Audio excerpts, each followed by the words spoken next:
Hi, and welcome to my alternative reality. This week we'll be looking at radical bookshop Polyester. We'll also be taking a dip with the Mermaids. Sit back, relax, and enjoy the trip.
Totally weird shit is the motto of Polyester Bookshop. Join me as I check out their psychedelic and subversive literature, some of it banned.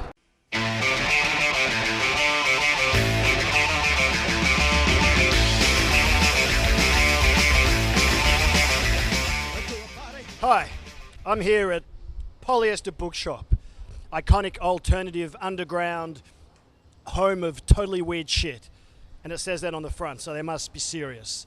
Let's go in and find out what kind of totally weird shit they've got here. And it's all night, and then 16 years on the side of the fight. When I'm telling you're out of luck, I'm rolling down the stairs too drunk to fuss. So here we are with Adam Emsley, the distinguished owner and runner of Polyester Bookshop, controversial bookshop of Melbourne, Australia. So Adam, thanks for letting us into your domain. No worries, to look Maha. at your weird ass, totally weird shit today. That's alright, it's good to see you. Yeah? And is that true that this is the home of totally weird shit? Well, it's been the home of totally weird shit for roughly 20 years now. It's basically a Melbourne institution, started by Paul Elliott back in about 20 years ago. Paul also started Polyester Records, which is just up the road. He then moved into the bookshop a few years later, and it's been here ever since.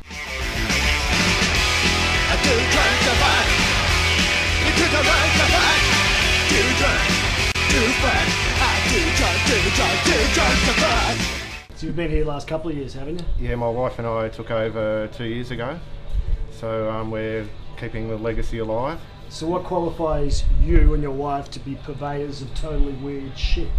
Well, we don't have any special qualifications or anything. We just have a real interest in all the topics that are covered in this shop, and we just love, interesting books and interesting literature. Anything a little bit weird, a little bit off centre. Right in my room, wish you were dead. You fall like a baby in a razor head. I'm too drunk to fuck. I'm too drunk to fuck.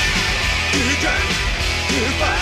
It's all I need right now. Too drunk to fuck. So Paul Elliott, just to go back to the previous owner, he was a bit of a bohemian, a hippie, a yippie, a countercultural revolutionary. What was his deal? He was actually a music promoter from way back. He used to promote gigs for bands like Painters and Dockers and stuff like that, so he was a bit of a punk actually. He spent some time in America, hooked up with Frank Zappa or a few countercult 60s kind of visionaries or something? Yeah, so the legend goes anyway. Do you think that was his inspiration then to open up this kind of countercultural bookshop when he came back to Australia? Yeah, I guess so, yeah. I mean, there's a couple of bookshops over in on the west coast that are kind of similar to what we've got here. I know there's one in San Francisco and it's been there for a long time, and that was the bookshop where guys like Kerouac and Burroughs and Ginsberg all used to make big back generation. yeah, that's right. So I mean, I guess it's similar to that in a way, but it's probably a little more out there than that even. Even more out there than the 60s bookshops from America. Yeah. How is yeah, it more that's out right. there? Well, I mean, I guess those 60s bookshops in America are a bit more intellectual, you know, whereas You got more nudie books or something? yeah, I mean, some of this stuff is like is almost like some of it's kind of just a bit shocking more than anything. You know, sometimes there's not a lot of intellectual value. It's just, you know, something that astounds people. But that's all right. Yeah, well, that's all cool. Who's to judge? Yeah, that's right.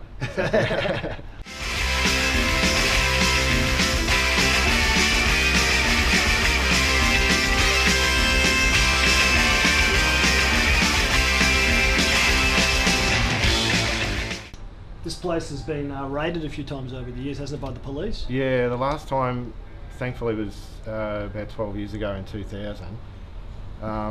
You haven't been raided since you've owned. No, we haven't. Thankfully. What are you doing wrong? I think we've got fairly careful. We've had stuff confiscated by customs, which is like quite annoying actually. What was that? What got confiscated?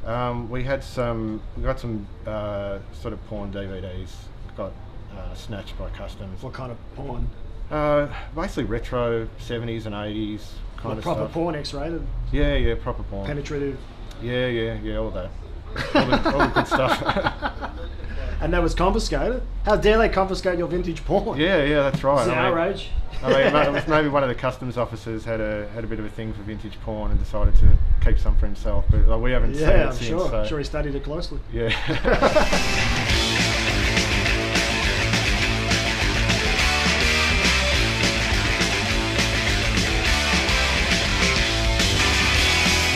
Nobody wanna see us together, but it don't matter, no. 'Cause I got you. Nobody wanna see us together, but it don't matter.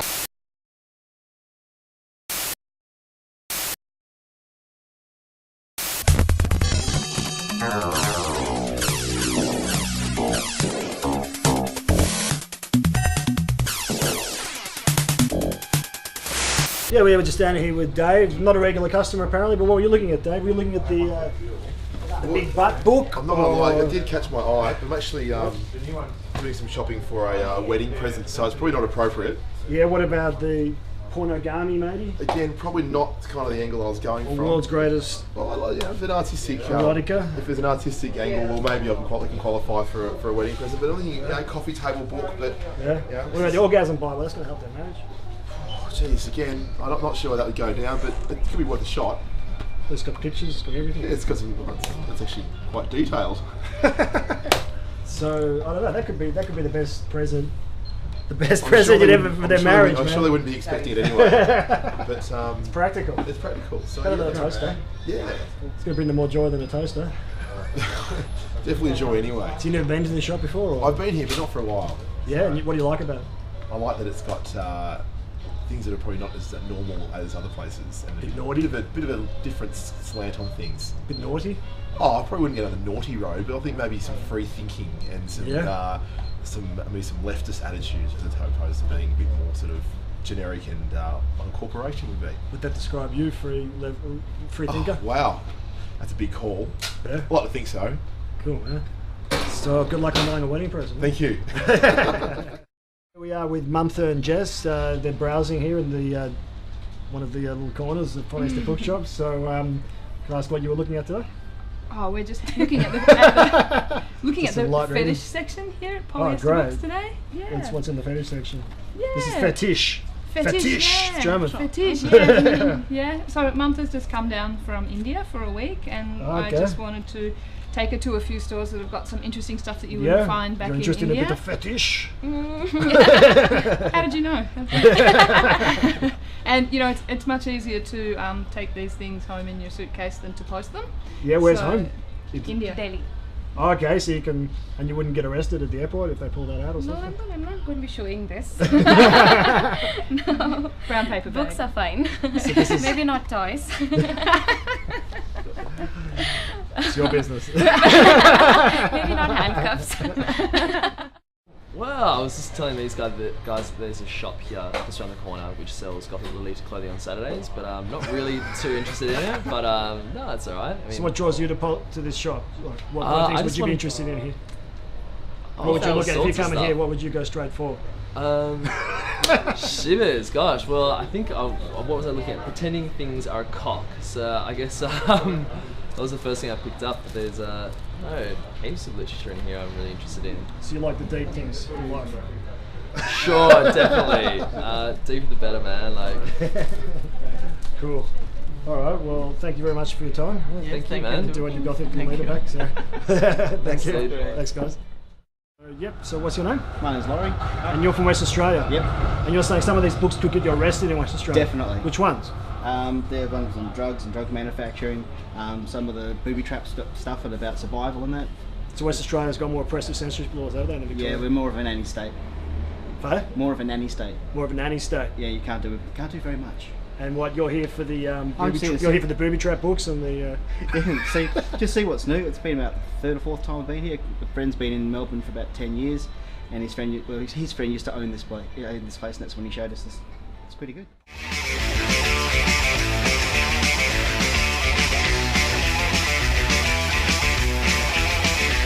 I got a truck, my head's a mess. The only salvation is I'll never see you again. You give me head, it makes it worse. Take out your fucking routine and put it in your purse. Well, thanks a lot, Adam, for letting us look at your fantastic bookshop and all its mind-blowing books. I think any one of these books could just change your life if you read it. So thanks a lot. That's been Polyester Bookshop, revolutionary bookshop, and keep reading. We've been with Maha's Alternative Reality. Thank you. Peace out. Cheers. Jam, 1, 2, 3, 4, 5, 6, 7, 8 glorious sides, and 1, 2, 3, 4, 5, 6, 7, 8 angles. This stop sign is an octagon.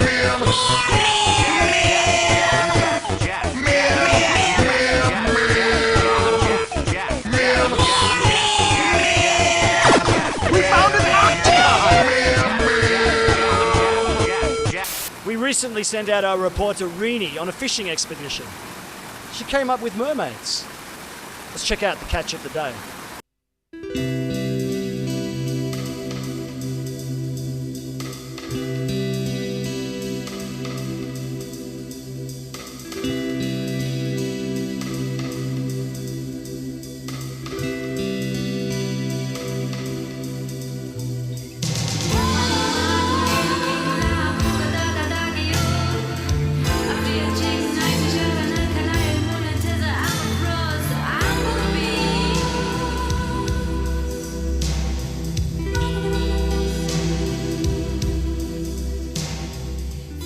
Hi, this is Realtiy from Maha's Alternative Reality.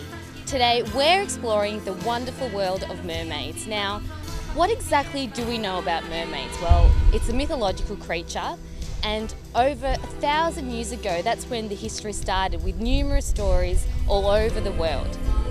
Even in New York, still today, there are parades celebrating this gorgeous and fantastic creature. But we don't need to go all the way to New York to see that, because right here today at Mentone Beach, we've got 3 gorgeous mermaids.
We get people who are really excited, really, you know, happy to meet a mermaid, happy to get pictures taken, want to touch the tails. And then you've got, you know, some other people who are like, you're not real, what are you doing? But more often than not, we get really positive reactions and very happy kids.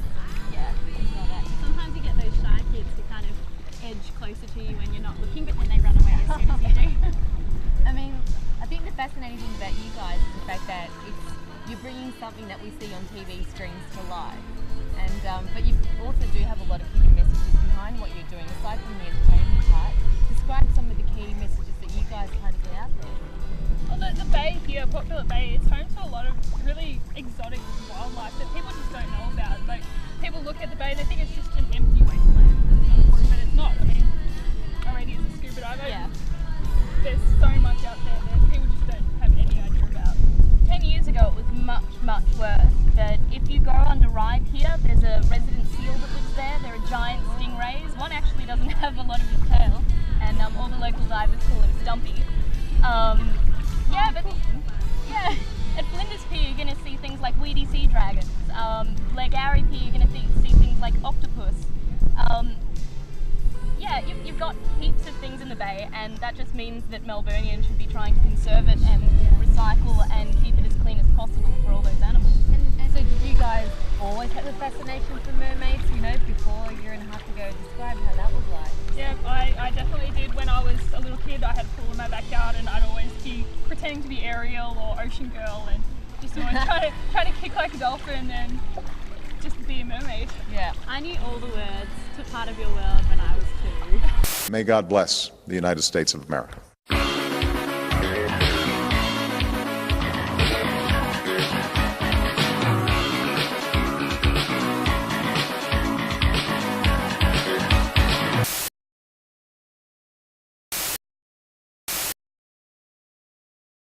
You don't say. You don't say. You don't say. Who was it? He didn't say.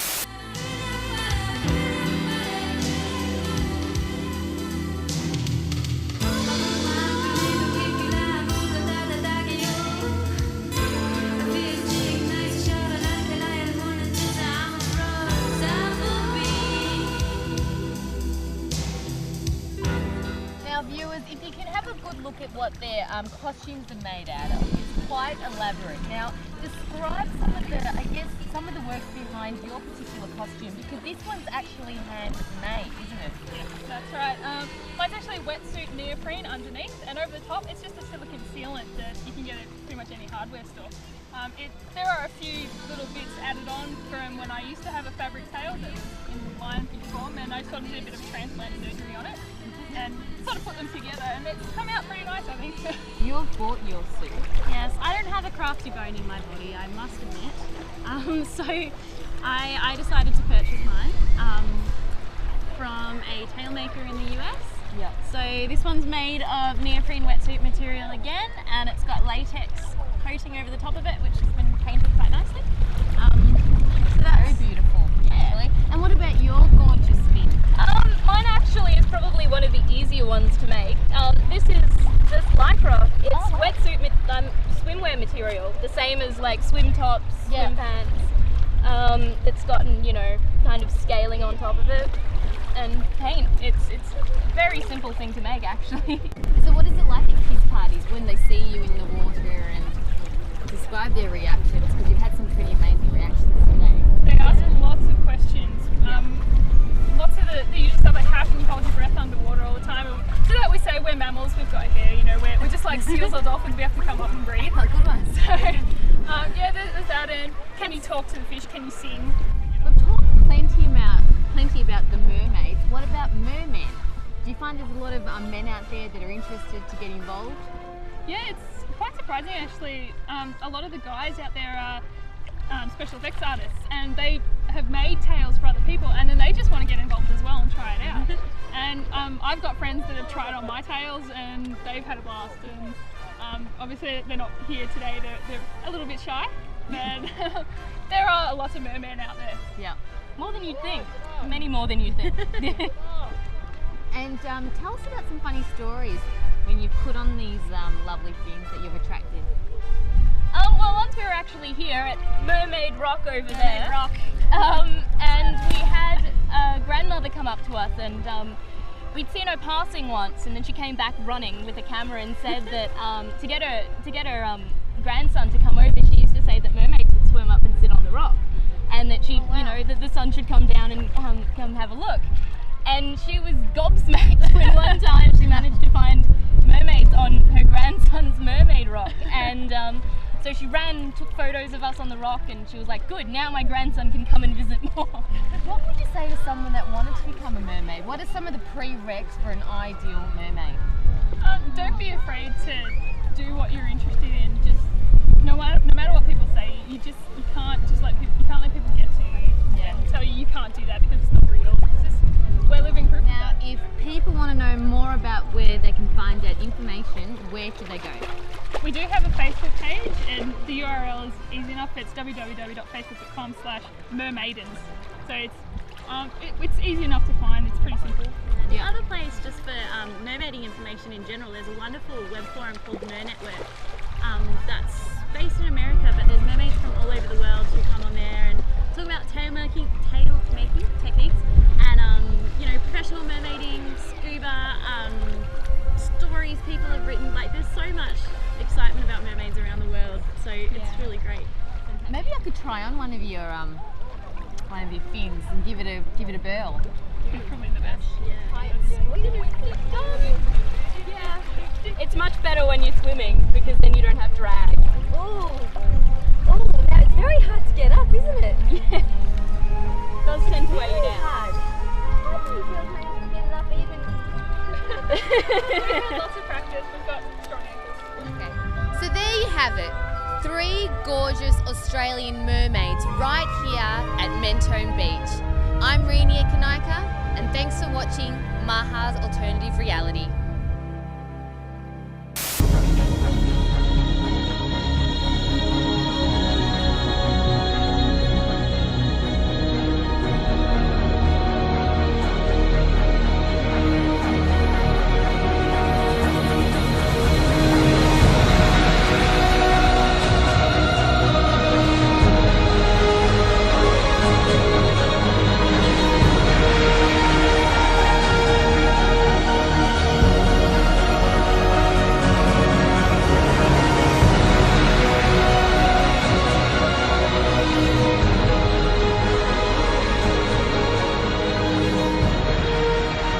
Brings us to the end of another episode.